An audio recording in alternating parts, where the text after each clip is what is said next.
5, on va commencer. Comme je vous l'ai dit, on va faire un petit point sur ce qui a été annoncé lors de la dernière conférence de presse du 18 février 2021. Depuis cette conférence de presse, il y a eu les pouvoirs publics ont mis à disposition la deuxième version des projets de texte pour la RE 2020. Et on va voir un petit peu les évolutions et concrètement ce que ça va donner. En tout cas, avec cette version 2 des textes, puisque je vous rappelle que tant que les textes ne sont pas parus, on n'a pas de certitude. L'objectif de cette deuxième consultation, c'est justement que la profession fasse des retours, et notamment le CSC2E. Donc, il est susceptible encore d'y avoir des changements.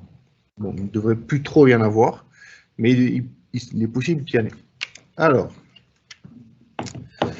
premier changement qui est très important, c'est le changement de calendrier. Jusqu'à présent, les projets de texte prévoyaient une mise en application pour les permis déposés à partir du 1er juillet. Je vous avais dit que ça serait sans doute pas le 1er juillet, mais plutôt septembre, voire plus loin. Bon, mais voilà, c'est tranché. L'application se fera pour les permis déposés au 1er janvier 2022. Voilà.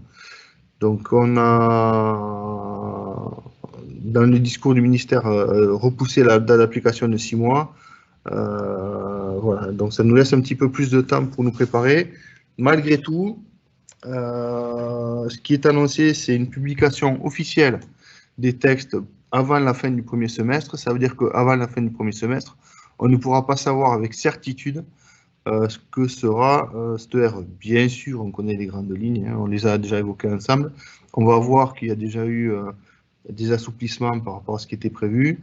Par contre, il y a une chose qui est importante, que je dois vous dire, c'est que les éditeurs de logiciels, j'ai appelé Perenou, qui est l'entreprise avec laquelle on travaille, hier, m'a dit qu'ils avaient reçu une convocation pour une réunion avec la DHUP pour présenter le planning de mise à disposition du dernier moteur RE 2020.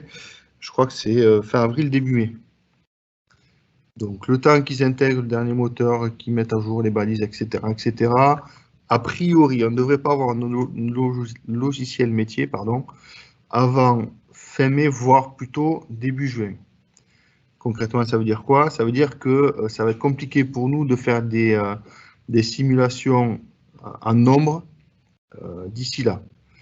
On va essayer de trouver des solutions parce que, bon, voilà, plus tôt on pourra travailler sur vos descriptifs et mieux ce sera. Ceci dit, bon, il y a ce problème de mise à disposition des logiciels, mais il y a, surtout, il ne faut pas oublier que tant que les textes ne sont pas définitifs, c'est susceptible de bouger.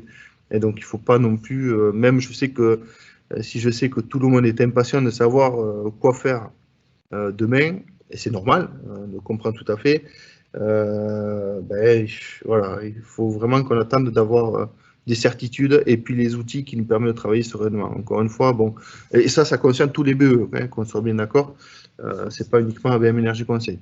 Donc voilà, il y aura une petite subtilité sur l'entrée en vigueur pour les constructions et les extensions de moins de 50 mètres carrés, puisque l'application se fera à partir du 1er janvier 2023. Les exigences par rapport à ces bâtiments-là ne sont pas encore dans les projets d'arrêté. Il est mentionné qu'il y aura une publication spécifique. Donc, en attendant, sur ces bâtiments de petite surface, de très petite surface, on va dire, c'est ce que vous connaissez aujourd'hui qui s'applique, notamment pour les extensions en maison individuelle. Voilà. Donc, il va falloir être encore un petit peu patient. Mais bon, vous nous mettez la pression pour qu'on fasse des calculs et rassurez-vous, nous on met la pression aux éditeurs de logiciels pour avoir les outils qui nous permettent de les faire le plus rapidement possible. En termes d'évolution maintenant, donc il y a quelque chose qui a été acté et qui pour moi est très important, c'est la notion de clause de revoyure et surtout la mise en place d'un observatoire RE 2020. Alors pourquoi c'est important? Parce qu'en fait, l'observatoire va permettre de collecter les données sur les dossiers qui ont été réalisés en RE 2020. Et comme vous le savez, si vous avez suivi les précédents webinaires, l'application va se faire progressivement avec des paliers de 3 ans et avec une exigence qui va augmenter tous les 3 ans. Et cet observatoire, en fait, et cette clause de revoyure vont servir au ministère de faire des consultations avant chaque palier en se basant sur les données enregistrées dans l'observatoire pour consulter les professionnels et voir si les paliers envisagés avec les seuils associés sont réalistes, s'ils ne sont pas trop ambitieux, pas assez ambitieux, voilà.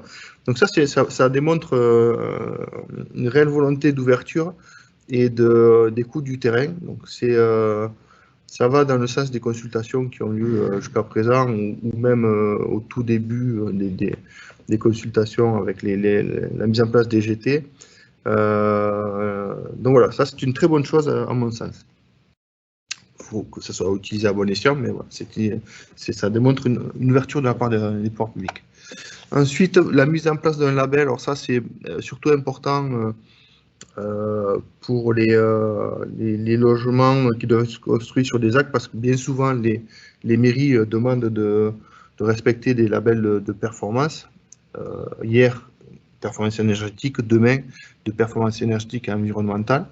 Donc le label devrait être mis en place au plus tard, le 30 juin 2022. C'est aussi ces labels qui pourraient vous permettre, par exemple, d'avoir accès à des bonus de constructibilité ou des choses comme ça. Donc il y a des gens qui sont réunis pour travailler sur le sujet et on devrait en savoir plus définitivement au plus tard, le 30 juin 2022. Alors, la deuxième chose qui est très importante par rapport à ces annonces du 18 février, en dehors du décalage de calendrier, c'est l'assouplissement des exigences de Bébiomax pour les logements, maisons individuelles, mais aussi pour les bâtiments dont la surface moyenne des logements est petite, entre guillemets. Donc, dans cette dernière mouture, on a des besoins de bioclimatique maximum qui ont été augmentés. Donc concrètement, ça veut dire moins de prestations à prévoir pour respecter la RE. Et là, pour le coup, c'est plutôt intéressant et ça va permettre de diminuer le surcoût de cette RE sur cette tranche de logement. Alors on va voir après, je vous ai mis un exemple avec les courbes en fonction de la surface, ce qui a changé au 18 février. Il y a aussi une exigence au niveau du CEP, donc des consommations maximum et des consommations non renouvelables pour les constructions qui se situent dans les zones, on va dire, défavorables en termes de conformité, c'est-à-dire les zones H3 et H2D. Alors cet assouplissement sur les consommations, il est lié à la mise en place de dispositifs pour améliorer le confort d'été, donc ils donnent droit à plus consommer, et on voit aussi qu'ils donnent droit à émettre un petit peu plus de carbone, parce que, par exemple, on pourrait prévoir sur des logements qui sont situés sur ces zones climatiques-là, particulièrement chaudes, des dispositifs pour faire baisser la température dans le logement. Je ne vous parle pas de clim, puisque de toute façon, comme vous le savez, la clim n'a aucun impact sur le calcul des degrés d'inconfort. Mais ça peut être par exemple l'impact carbone de brasseurs d'air, de BSO, ou de choses comme ça, un petit peu spécifiques à ces régions chaudes. Donc les pouvoirs publics ont acté de donner un droit à consommer et à émettre du CO2 un petit peu supérieur.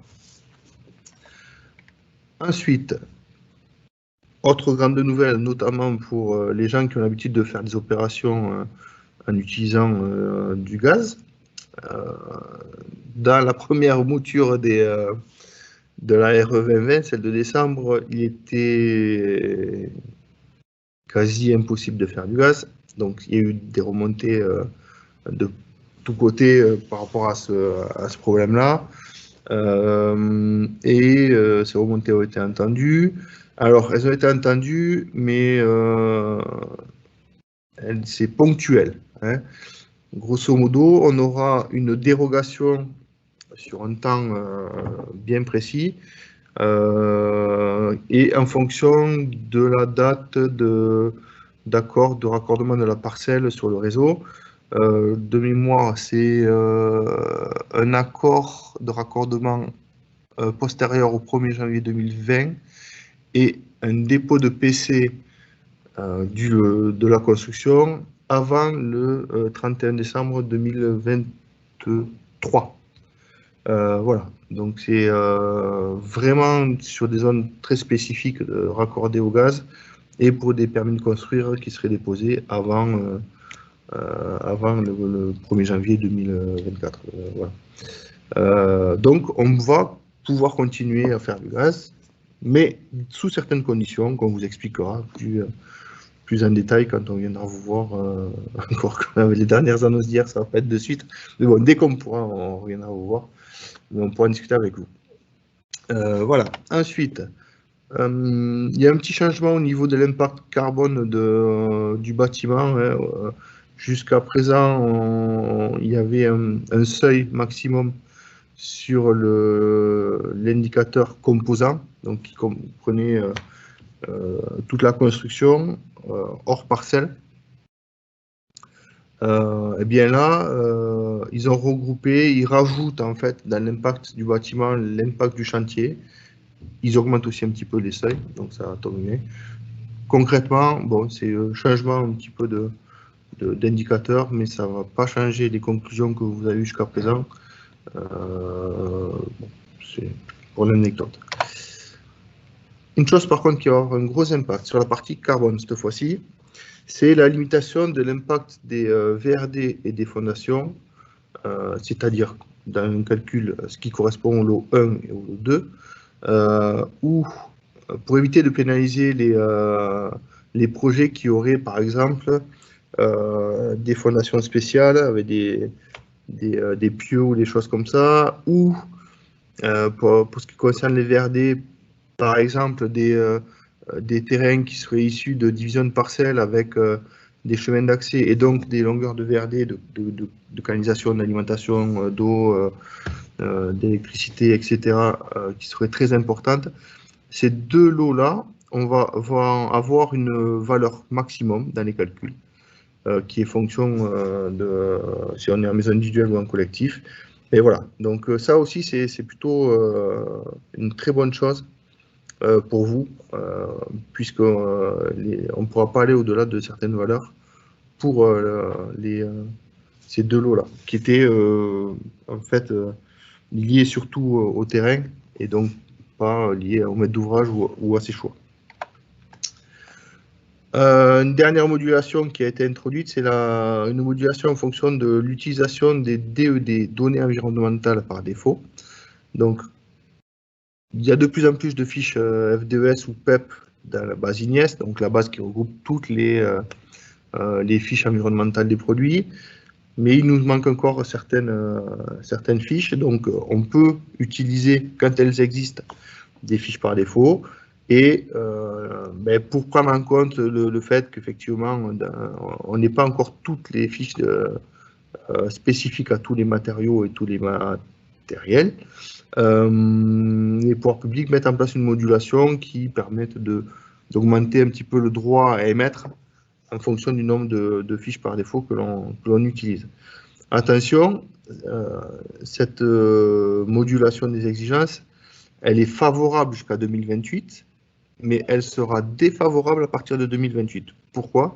Parce qu'à partir de 2028, les pouvoirs publics considèrent que normalement les fiches environnementales disponibles pour les produits seront suffisamment nombreuses pour que les bureaux d'études thermiques et environnementaux comme nous puissent faire un calcul affiné. Donc si on ne veut pas s'embêter et qu'on met des valeurs par défaut, on pénalisera les résultats. Donc ça va aussi dans le sens de la qualité des études environnementales qui seront faites, puisque ça obligera les bureaux d'études thermiques et environnementaux à aller chercher à optimiser les fiches produits à utiliser dans le calcul. Bon, ça veut dire aussi que les industriels doivent faire en sorte qu'il y ait beaucoup de fiches FDES et PEP. Voilà. petit message à mes amis industriels. Mais bon, je crois qu'ils en sont bien conscients depuis le temps qu'on le leur répète. Et puis, bon, il y a des efforts qui sont faits, clairement. Pour illustrer le changement d'exigence sur les logements de petite surface, donc vous avez une courbe là qui reprend en fait, alors vous avez la courbe bleue qui correspondait au B-Biomax en fonction de la surface au mois de décembre, et la courbe orange, c'est le B-Biomax sur la zone H2B à partir des textes de février. Donc si on regarde un petit peu cette courbe, on se rend compte que au-delà de 150 mètres carrés, ben, le nouveau texte ne change rien du tout. Hein, c'est céphalo plat, il n'y a rien, ça ne change pas. Par contre, ça commence à devenir intéressant à partir en dessous de 100 mètres carrés habitables. Ou entre, par exemple, pour une zone 100 mètres carrés, en zone H2B, encore une fois, on avait droit à un B-Biomax de 59,5 sur le texte de décembre, et on a droit à 62 dans la dernière mouture. Alors, c'est déjà pas mal, mais alors quand on va aller sur du 80 mètres carrés, par exemple, on a quasiment 6 points de B-Bio en plus autorisés. Là, pour le coup, ça peut permettre effectivement d'alléger le descriptif de la RE 2020 par rapport à ce qui était envisagé au début. Pour information, la tranche de logement entre 80 et 120 mètres carrés, ça représente 65% des études thermiques qui sont réalisées chez nous. Et si je vais jusqu'à 130, mettons, je suis à quasiment 90% ou 80% des études qui sont réalisées chez ABM Énergie Conseil. Voilà. Donc, ce qu'il faut retenir de ce slide-là, clairement, c'est que ce sera plus facile que ce qui était envisagé au début, en tout cas, pour les petits logements. Petits, entre guillemets, parce que 90 mètres carrés ou 80 mètres carrés, c'est pas forcément non plus très petit, soyons clairs. Alors, concrètement, qu'est-ce que ça donne, cet assouplissement sur le B-Biomax? Ben là, vous avez le descriptif qui correspondait aux exigences du mois de décembre pour notre maison test, hein, où, pour rappel, on avait un R28 en comble, un polyuréthane de 8 sur un ourdi coffrant en sol, une gestion crépusculaire des volets roulants, un doublage en 12 et une perméabilité à 0,5. Quand je transforme, quand j'utilise les seuils de la version de février 2018, donc je vois que mon coefficient B-Biomax, il a bougé, hein, j'avais droit à 53,54, j'ai droit maintenant, à ce jour, en tout cas, à 60,69. C'est-à-dire que j'ai réussi à avoir 7 points de B-Bio supplémentaires pour mon B-Biomax. Ça se traduit comment? Mais avec une baisse des prestations d'isolation. Par exemple, on avait un R2,8 en comble, on va redescendre sur un R2,7 et on avait un polyuréthane en 80, on tombe sur un polyuréthane en 68. Encore une fois, je vous précise que ce descriptif-là, c'est un parti pris que nous avons fait, mais on aurait pu, par exemple, au lieu de baisser l'isolant en comble, on aurait pu faire le choix de repartir sur une laine de verre en 10 dans les doublages, ou rester sur le polyuréthane en 8 et ne pas mettre de gestion crépusculaire. Voilà, tout ça, en fait, il faudra qu'on le cale avec vos sensibilités à vous, hein, et ce sera tout l'objet du travail que l'on réalisera dès qu'on pourra le faire de façon satisfaisante. Et je pense qu'on va passer des jolis mois de juin, juillet et même août, parce que clairement, ce serait bien qu'on arrive à caler à peu près vos descriptifs avant le mois de septembre, puisque les ventes qui se feront au mois de septembre donneront lieu à des permis sans doute déposés après le 1er janvier 2022. Voilà. Donc, c'est plus facile. Là, c'est une maison qui fait 90 mètres carrés. C'est ce qu'il faut retenir. Après, si on avait pris un logement plus grand, ça n'aurait rien changé, clairement. Voilà. Donc, tous les autres indicateurs sont sont modifiés aussi, mais bon, on était bon sur les consommations, etc.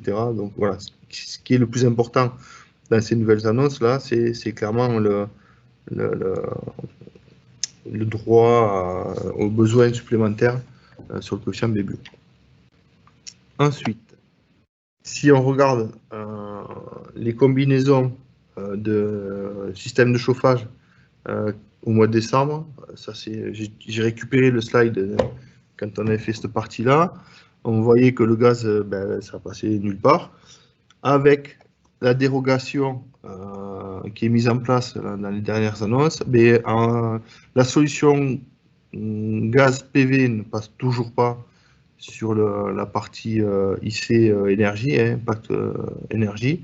Par contre, chaudière condensation plus chauffe-eau thermodynamique avec radiateur plein chauffant, on rebascule vert, donc conforme. Mais encore une fois, ce sera que sur un laps de temps donné, donc c'est très ponctuel. Mais bon, ça n'empêche qu'on a un certain nombre de clients qui font beaucoup de gaz, surtout sur la zone parisienne, l'Est, etc. Donc il y a toujours la possibilité de faire du gaz dans ces zones-là. Vous remarquerez que dans la colonne IC Construction, donc c'est la partie globale de tous les produits, vous avez une petite maison qui est marron. Alors elle est marron, mais elle n'est pas verte, elle n'est pas rouge, elle est marron. Pourquoi? Mais parce qu'en fait, quand je lance le calcul, je ne suis pas bon. Mais quand j'analyse le pourquoi je ne suis pas bon, en fait, c'est lié à la fiche environnementale des systèmes split qui doit avoir un problème. Donc voilà pourquoi je pense qu'en réellement, elle sera bonne quand on aura les fiches qui seront correctes. Voilà. Ensuite, ça c'est le collectif. On verra ça la semaine prochaine. Je vais maintenant vous parler de la partie qui concerne plutôt Energidiac, c'est-à-dire le contrôle sur site, et notamment une des nouveautés de la réglementation RE 2020, qui est la vérification des installations de ventilation. Alors, dans l'arrêté, on vous a mis l'extrait, je vais vous lire rapidement. Dans les bâtiments et parties de bâtiments à usage d'habitation, afin d'assurer qu'ils fonctionnent correctement, tout système de ventilation du bâtiment est vérifié et ses performances sont mesurées par une personne reconnue, ça c'est important, compétente par le ministre chargé de la construction. Alors, vérifier, ça veut dire quoi? Ça veut dire qu'on va que Energidiag notamment va vérifier les points de contrôle qui sont définis dans l'actuel protocole Promévent et qu'il y aura donc, systématiquement des mesures de pression aux bouches de VMC. Là, les discussions sont encore en cours, mais a priori, voilà, ce sera ça, un contrôle de ventilation. Et une chose importante, qui est dans la deuxième partie du texte, c'est que ces vérifications interviendront à l'achèvement des travaux. Ça veut dire que, à l'achèvement des travaux, et que tous les travaux pouvaient être impactés, le système de ventilation. Donc ça veut dire quoi? Ça veut dire qu'il faudra que les entrées d'air soient posées, que les portes intérieures soient posées par rapport au passage de transit, que les gaines, le moteur, la bouche, la tuile à douille, etc., la sortie toiture, pardon, que tout soit fini en fait. Et il faudra effectuer la mesure en fait concrètement juste avant la réception. Ça c'est important. Ça veut dire aussi que peut-être que aujourd'hui, je sais qu'il y a de plus en plus d'électriciens qui font des prestations de mesure aux bouches.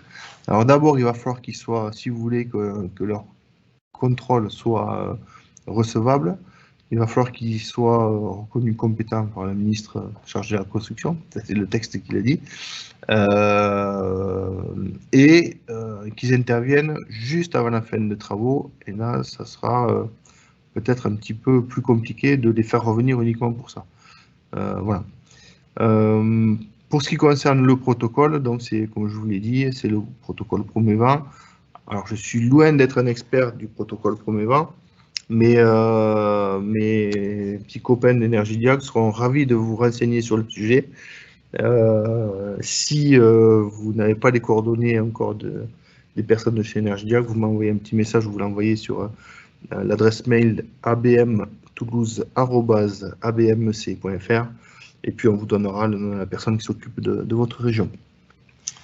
Pour continuer sur cette nouvelle exigence, et notamment pour regarder un petit peu ce qu'il y a dans ce protocole Promevent, eh bien, il y a des points de contrôle qui doivent être obligatoirement conformes, et notamment si un de ces points ne peut pas être contrôlé, eh bien, il est considéré comme non conforme. Ça veut dire que votre installation elle sera considérée comme non conforme.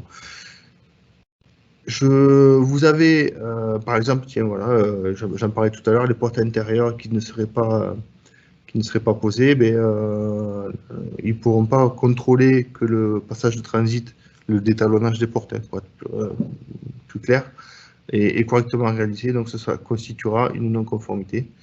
Voilà, donc vous n'aurez pas votre attestation de conformité de la ventilation. Et dans les points de vigilance, on va dire, vous avez le code qui correspond au protocole Promevent, hein, c'est la première partie du texte, et derrière, ben, les types de points de contrôle auxquels il faut être particulièrement attentif. Par exemple, le rejet en toiture avec un diamètre de 160. Ça a été une grosse bataille pendant un moment, ce diamètre de 160. Mais c'est un point qui doit être obligatoirement conforme. Donc faites attention à ces rejets de toiture. L'installation des conduits souples qui sont visibles doit être faite correctement. Il ne faut pas qu'il y ait des grands virages dans le cône. C'est jamais bon pour les paires de charge ou pour la condensation. Les passages de transit, ça c'est ce qu'on a évoqué, 1 cm sur les chambres et 2 cm sur les portes de cuisine quand elles sont fermées, même si elle a de moins en moins. Les distances entre la bouche et les parois autour de la bouche, le mur, le plancher, le plafond, vous avez des distances à respecter minimum. L'appareil Energidiac sera en mesure de vous renseigner sur ce sujet. Les commandes de passage en débit de pointe accessibles et fonctionnelles. Ouais. Pensez à mettre les piles dans les bouches si elles ne sont pas alimentées en direct, par exemple. Et la pression mesurée pour chacune des bouches doit être conforme à ce qui est spécifié dans la vie technique pour chacune des bouches. Donc ça, ce sont des points qui doivent être forcément bons si vous voulez avoir votre attestation de conformité et qui sont un petit peu sensibles. En tout cas, par rapport au retour que nous font Energidiac, puisque pour la petite histoire, quand même, Energidiac, c'est une entreprise qui fait des tests de pression, des mesures de pression aux bouches depuis plusieurs années maintenant, et ils commencent à avoir, dès qu'ils peuvent les faire, ils les font, et ils commencent à avoir une base de données, des résultats qui est plutôt importante. Et voilà, donc ils connaissent bien le sujet. Et Raphaël Pedregal, pour ne pas le citer, participe aussi à tout un tas de commissions sur tout ce qui touche à la ventilation, enfin au contrôle Promevent, mais aussi la perméabilité à l'air dans son ensemble. Le DPE, enfin bon, il est multitâche, le Sphire Pedregal. Pour revenir à nos moutons, dans le protocole Promevent, il y a aussi des points de contrôle où il y a une certaine tolérance. Par exemple, un accès au ventilateur sécurisé. Normalement, on vous demanderait d'avoir un chemin de planche continu jusqu'au caisson et d'une zone de travail d'au moins 1 mètre carré au droit du caisson. Je suis sûr que vous le faites tous et toutes, pardon. Bon, voilà, hein, ça fait partie des points de contrôle. Un accès au ventilateur éclairé. Je ne suis pas sûr du tout que ce soit le cas aujourd'hui. Les supportages du réseau est adapté, les jonctions visibles des conduits sont réalisées correctement. Bon, après, il y a un certain nombre de choses. Les jonctions visibles des conduits réalisées correctement, ça va au-delà du contrôle. C'est mieux pour votre client que ce soit correctement réalisé. Après, qu'il y ait un éclairage du ventilateur, bon, Hein. Mais bon, après, c'est comme ça. Voilà pour la partie, ce que je pouvais vous dire aujourd'hui sur ces contrôles de ventilation. Hein. Encore une fois, les textes, tout n'est pas calé à fond.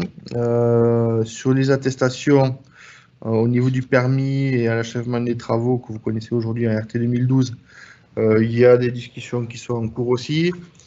Voilà, donc encore une fois, ben, tout n'est pas calé et définitif, mais on vous informera dès qu'on aura du nouveau, bien sûr, bien entendu. Petit rappel, l'outil de calcul des seuils, on va mettre à jour avec les derniers textes, qui est normalement il a été remis en route aussi, en même temps que les replays des webinaires. Normalement, c'est le dernier. En fonction de ce qui arrive dans les semaines à venir, je verrai moi avec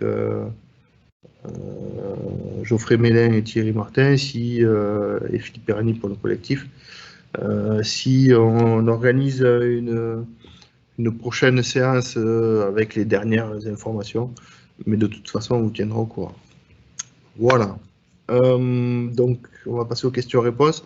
N'oubliez pas que vous aurez accès au replay de ce webinaire et à la présentation dans les jours qui suivent le webinaire.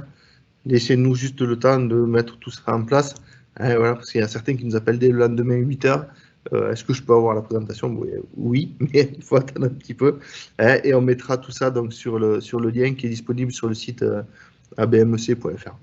Voilà. Alors, en termes de questions, qu'avons-nous? Hop, je ne fasse pas de bêtises. On entend très bien. Bonjour Monsieur Maël, bonjour. Ok.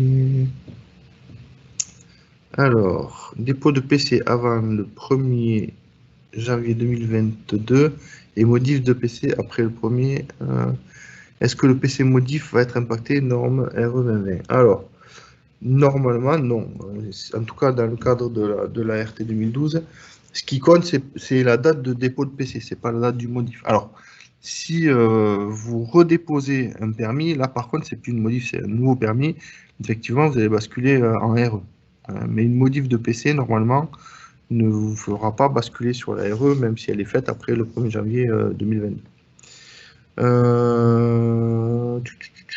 Alors, un industriel qui me signale que la fiche PEP collective, donc du syndicat Uniclimat, pour la PAC RR est en cours de réédition, donc il va y avoir une mise à jour, c'est par rapport au point que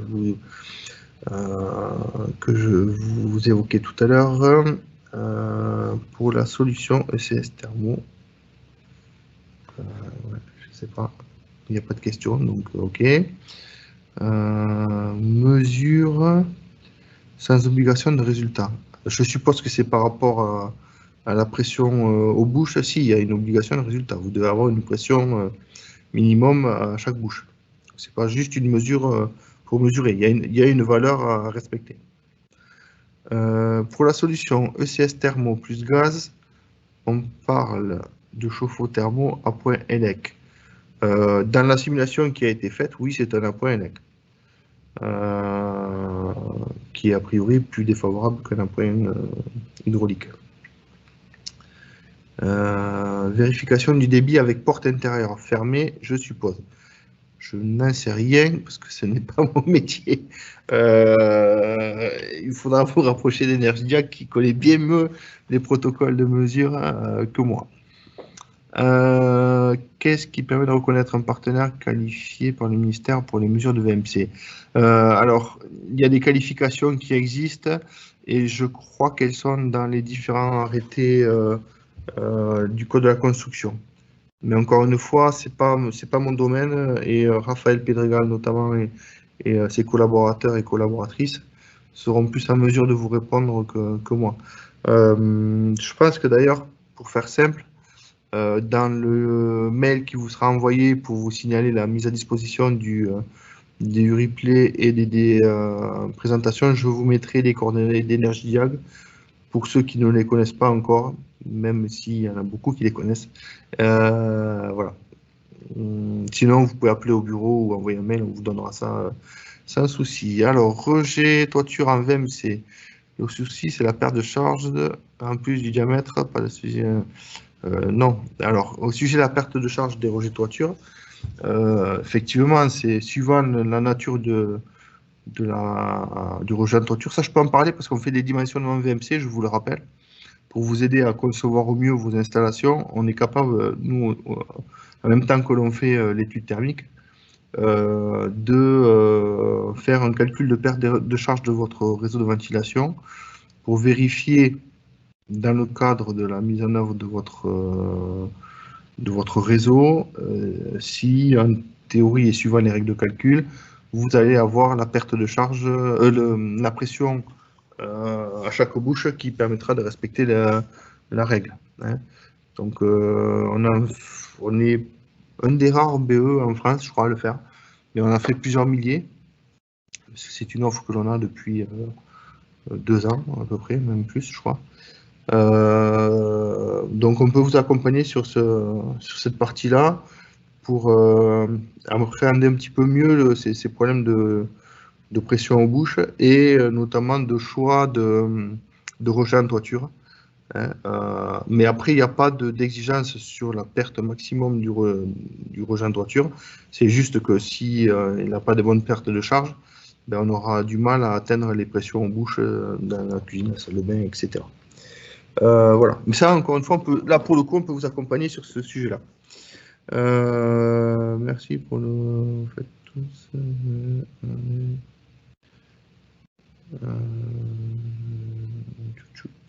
Ça, c'est par rapport à la plateforme. Ok, ça, voilà. Ils sont obligés de prévoir le pénal. Ok, on m'envoie des petits trucs pour me faire rigoler. Merci beaucoup. Les pots, oui, forcément. Alors, le IC bâtiment sera vérifié par qui en phase d'exécution? Que se passe-t-il si l'on change un matériau en cours d'exécution? Alors, si vous changez un matériau ou un matériel par rapport à l'étude qui vous a été remise, en théorie, vous devez nous en informer et on doit mettre à jour le calcul. Est-ce que quelqu'un va vérifier qu'il y a une modification entre le calcul et ce qui a été posé? Je vous dirais oui. Ceux qui réalisent les ATH, Energiac par exemple, mais la portée de leur vérification va pas jusque très dans le détail. Pour vous donner un exemple, s'il est prévu une pompe à chaleur RO de la marque A et qu'il est posé une pompe à chaleur RO de la marque B sur le chantier, dans les textes qui gèrent le niveau de vérification des ATH, il me semble savoir, même si ce n'est pas mon métier, qu'ils vont vérifier qu'on a bien une pompe à chaleur de type RO.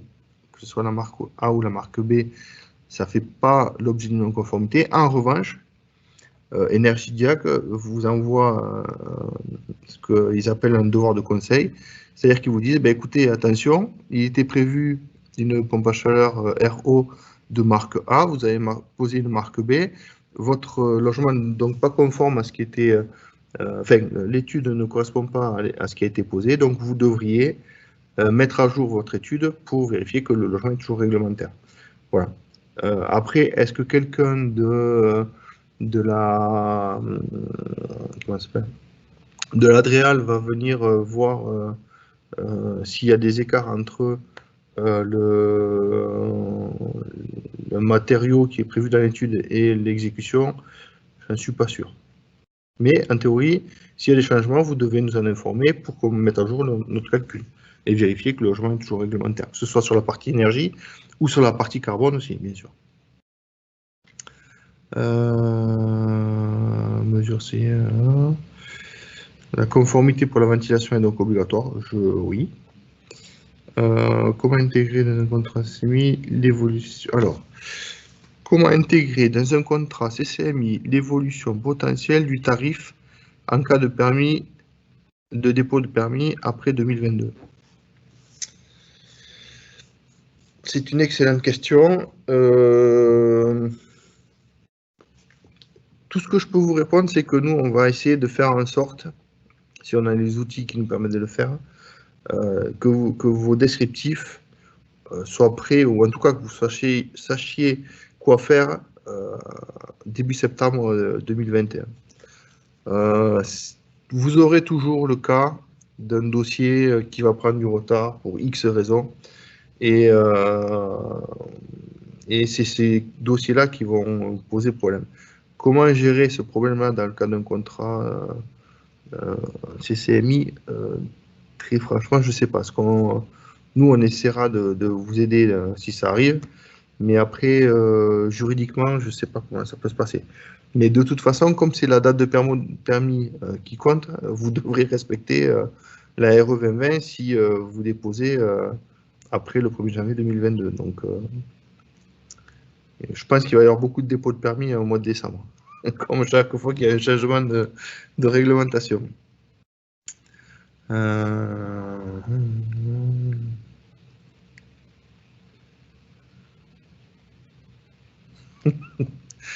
Ok.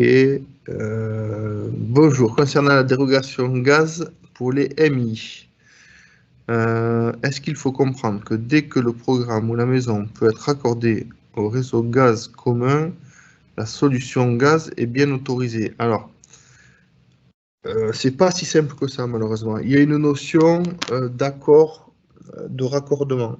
J'ai plus le texte en tête, mais voilà. Il faut qu'il y ait un accord de raccordement du lotissement, par exemple, après le 1er janvier 2020, me semble-t-il. Voilà. Mais là, c'est pareil, contactez-nous directement, on le regardera plus en détail, puis je vous dirai ça. Mais voilà, il y a une contrainte sur la date de raccordement ou la date d'autorisation de raccordement. Merci pour votre présentation, avec plaisir. Si la pression aux bouches VMC n'est pas bonne, devons-nous faire un contrôle suite à la reprise de l'électricien? Je ne sais pas, mais je pense que oui. Au même titre que quand vous avez un test de perméabilité à l'air qui n'est pas bon, le diagnostiqueur est obligé de revenir et de vérifier après que les améliorations aient été apportées. Bonjour, avez-vous une idée des informations à fournir pour réaliser une étude de RE2020, en particulier pour le bilan carbone? Alors, qui calcule les maîtrises de matériaux? Alors, c'est une excellente question. Alors, en théorie, comme vous l'avez compris, pour faire le calcul du poids carbone du bâtiment, enfin de la construction, il faut que l'on connaisse le descriptif de tout ce qui consiste, de tout ce qui compose le bâtiment. Comme je le disais sur les webinaires précédents, il va falloir qu'on connaisse la taille des semelles, du 30-50, le nombre de rangs de parpaings de vos fondations, le type de revêtement de sol, la peinture, les plinthes, la nature des portes, etc. Donc, en théorie, il nous faut beaucoup d'informations. Souvent, quand même, on se rend compte que vous avez assez régulièrement des prestations qui sont standards. Je vous donne un exemple simple, c'est les cloisons de distribution. Aujourd'hui, concrètement, dans 95% des cas, peut-être pas en Bretagne, mais partout ailleurs, on est sur des cloisons en placo style, donc on fera un point général avec vous, et certains éléments qui ne sont pas susceptibles de bouger, par exemple les cloisons, si vous faites tout le temps une placo style de 7,5, de 7, pardon, on partira directement là-dessus, on ne vous posera pas la question. Mais en théorie, il faudra quasiment systématiquement nous fournir vos notices. Alors, ça me permet de rebondir sur un point qui est les échanges d'informations entre vous et nous et de documents. Geoffrey est en train de faire un gros travail de dépoussiérage de notre portail client qui vous permet de déposer vos dossiers et de récupérer notamment nos documents aussi. Donc, on travaille sur le sujet. Et on aimerait même à terme arriver à faire en sorte que dans vos logiciels internes, vous cliquiez sur un bouton et que les informations dont on a besoin soient automatiquement envoyées chez nous sans que vous ayez à les sélectionner, par le biais de ce qu'on appelle une API.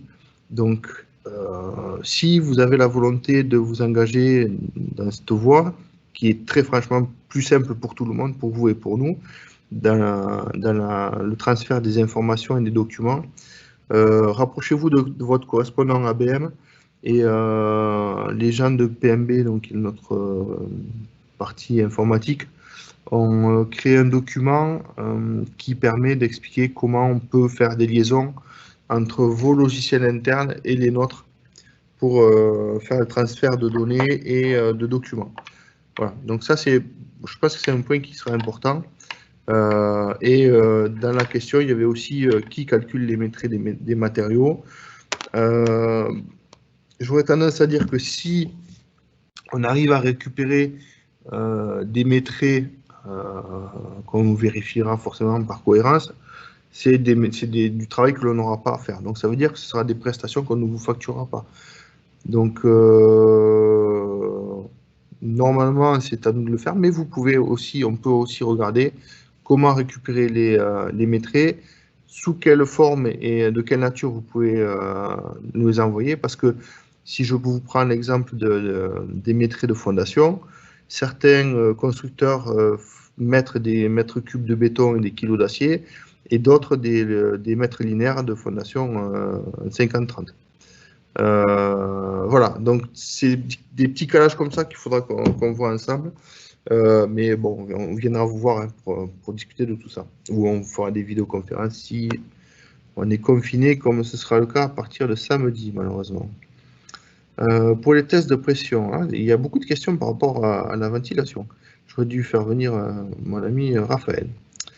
Si le carrelage est à charge client et réalisé après réception, comment ça se passe? C'est une très très bonne question. Je pense qu'on fera, malgré tout, il était prévu dans le programme des webinaires, tel qu'on on l'avait imaginé au tout début, il était prévu de faire un webinaire sur toute la partie contrôle, que l'on n'a pas fait donc aujourd'hui parce que les textes ne sont pas suffisamment avancés là-dessus.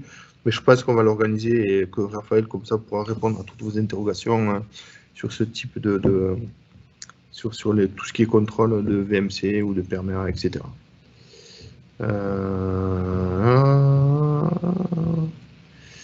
Si c'est vous qui avez fait le contrôle, doit-on refaire passer votre...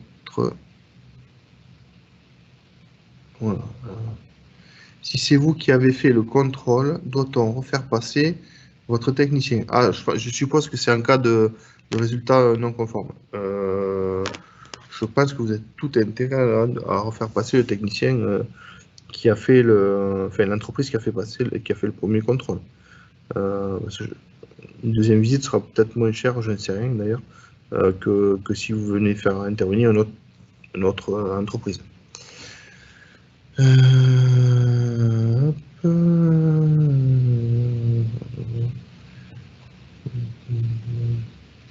Qu'appelle-t-il une zone de travail de mètre carré au droit du caisson? Je sais rien, je suppose que c'est la mise en place de planches autour du caisson pour que l'électricien puisse intervenir dessus et l'entretenir normalement une fois par an, je crois.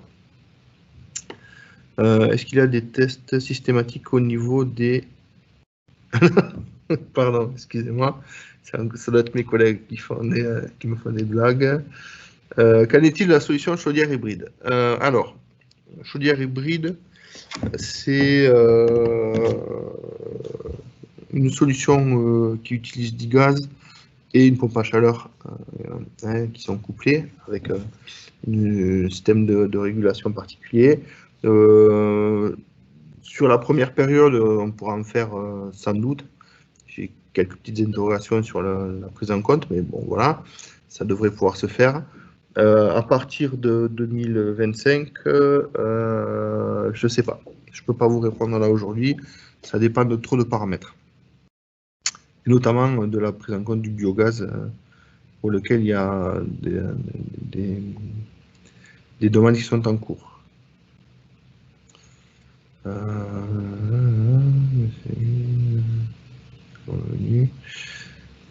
passer par le BIM. Alors, existera-t-il une possibilité de passer par le BIM? Alors, le BIM, parlons-en. Le BIM, oui, effectivement, ce sera une des possibilités, mais il faudra que le fichier IFC il soit nickel. Parce qu'on en parle beaucoup du BIM, et au final, nous, enfin, surtout en logement collectif, et on se rend compte qu'il y a quand même de gros problèmes par rapport au BIM. C'est séduisant comme système, mais c'est compliqué. Vraiment. Voilà. Donc si on arrive à avoir des fichiers qui sont corrects et exploitables, pourquoi pas. Mais très franchement, on peut s'en passer, en tout cas sur de la maison individuelle. Et sur du logement collectif aussi d'ailleurs. Le BIM, c'est très bien sur des très grosses opérations des hôpitaux, des choses comme ça, à mon sens. Mais bon, on peut tout étudier, il n'y a aucun souci. Est-ce qu'un constructeur pourra réaliser sa propre étude? Normalement, non, puisqu'il faut que vous ayez une sorte d'indépendance et puis surtout des compétences. Est-il possible? Et une assurance aussi, par la même occasion.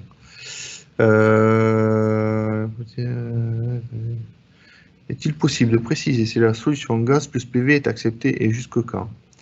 Alors, gaz plus PV, clairement, les consommations de gaz pour le chauffage et le chauffage sanitaire étant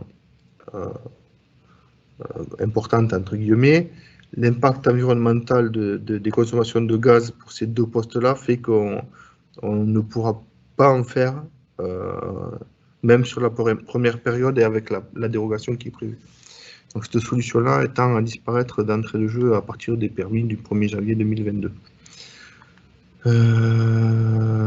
Pour une maison en parc RR plus photovoltaïque, la prise en compte du PV est-elle limitée à l'autoconsommation uniquement? Oui, on ne prend en compte que l'autoconsommation. Contrairement à la RT 2012 où on prenait en compte la production, mais de façon beaucoup plus importante. Bravo pour toutes vos présentations, merci beaucoup. Salutations à l'équipe ABM, je leur passerai le message.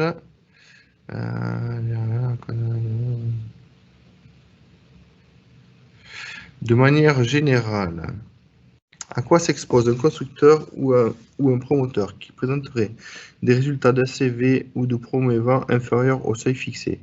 Ça veut dire que si vous ne respectez pas les seuils fixés par la réglementation, vous êtes hors la loi et il y a des sanctions qui sont prévues dans les textes qui peuvent être très importantes puisque de mémoire, ça peut aller jusqu'à 425 000 € d'amende et même de l'emprisonnement en cas de récidive. Donc, il ne faut pas trop jouer, même si nous savons tous que certains